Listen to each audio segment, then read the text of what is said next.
WHAS 11 Good Morning Kentuckiana starts now with weather first.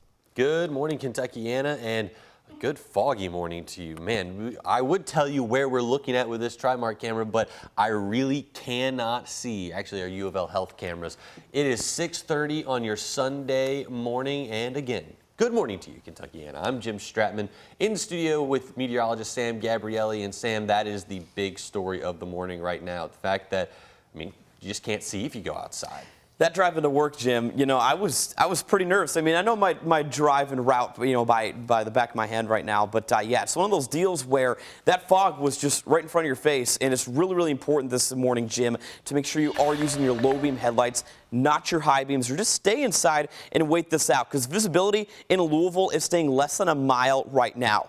In river valleys, too, it's even worse across Kentuckiana. We're actually sitting at 41 degrees at the airport. So again, we're going to be dealing with fog throughout the course of our morning. If you do have an early morning flight, it could be impacting that travel. But then again, there's that fog advisory still in effect. This goes until 10 a.m. this morning, and it's projected to be lifted by about the noon hour here, around 10 a.m. So I do think the fog will be a little bit less of an issue as we get into later today. But there's a closer look. We're noticing less than a 0.3 of a mile visibility in Louisville. It is very, very important. You do slow down, really limit your drive speed, and just refrain from using your high beam headlights. Notice in Madison, we're actually not noticing any sort of visibility. Our friends in Lexington, even down to about a half mile. So on I-64 travel will be very limited as well this morning. We're going to be getting to about 70 degrees today. So I do think as we get into the afternoon, there will be a fair amount of sunshine. I'm also tracking an even warmer day tomorrow, as well as a shot of some midweek rainfall, Jim. I'll talk more in detail about the midweek storm system coming up here in a few more minutes.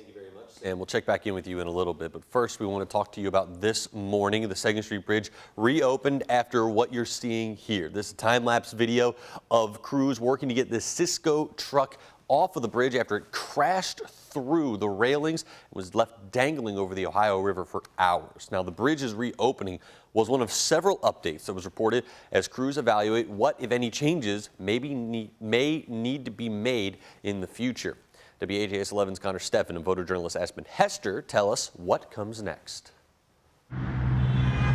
As day turned to night. Oh, so they already fixed it? Wonderful. Glowing strides of headlights once again filled Louisville's 2nd Street Bridge. I got goosebumps. I was scared. Its reopening drew just as many curious stares as the crash itself 24 hours ago. As the world has now seen, in a semi-truck going through the guardrail, hanging off the bridge. From the chilling scene over the Ohio. First I said, is that really a truck hanging off the bridge? To the dramatic midair rescue. This is what they do. That's why they got into that profession.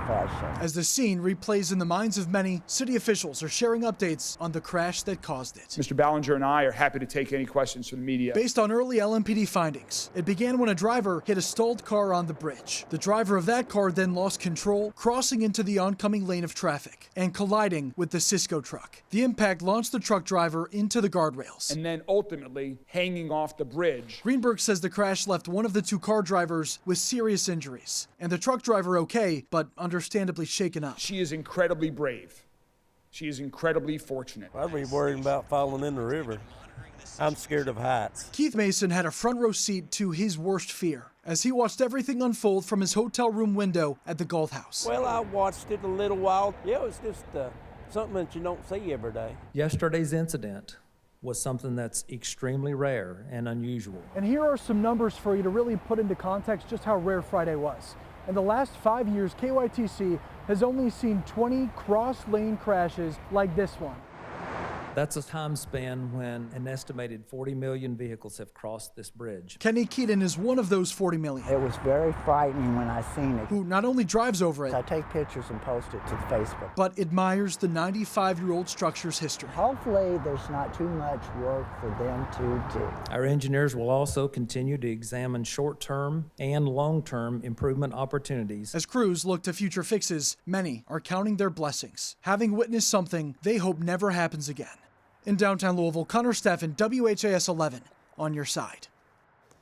Cisco, the company that owns that semi-truck, thanked rescuers in a statement saying in part, quote, "We are thankful our Cisco colleague is safe and has been discharged from the hospital. A special thanks to firefighter Bryce Carden. We salute you." Now, while the 2nd Street Bridge is open to drivers, Kentucky Transportation Cabinet officials say its sidewalks will remain closed out of an abundance of safety. Well, new this morning, Metro Police are investigating what they believe is a deadly shooting in Wilder Park. It happened around 9:15 last night near Houston Quinn Park near the fairgrounds. Now, according to LMPD officers, they found a man lying inside the park suffering from multiple gunshot wounds to his legs. He was taken to U of L Hospital and he is expected to survive. Then, just about 25 minutes later, officers responded to Norton Hospital downtown, where a man walked in with a gunshot wound. He was transferred to U of L Hospital, where he later died. Now, police believe both victims are connected to the same shooting, but they are still trying to determine exactly what happened. Anyone with information is encouraged to call the LMPD anonymous tip line at 574-LMPD. Police have arrested another suspect in a theft ring that is believed to have been responsible for stealing hundreds of thousands of dollars in merchandise from Lowe's stores across Kentuckiana.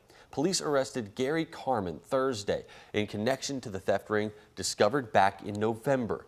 According to his arrest citation, Carmen and 4 other people would charge merchandise to company accounts that they weren't connected to. Back in November, Jeffersontown police arrested 2 people in connection to that ring. Those were Aubrey Walker and William Walker. They were both charged with engaging in organized crime and theft by deception. Both are expected back in court this month. Meanwhile, Carmen's bond has been set at $35,000.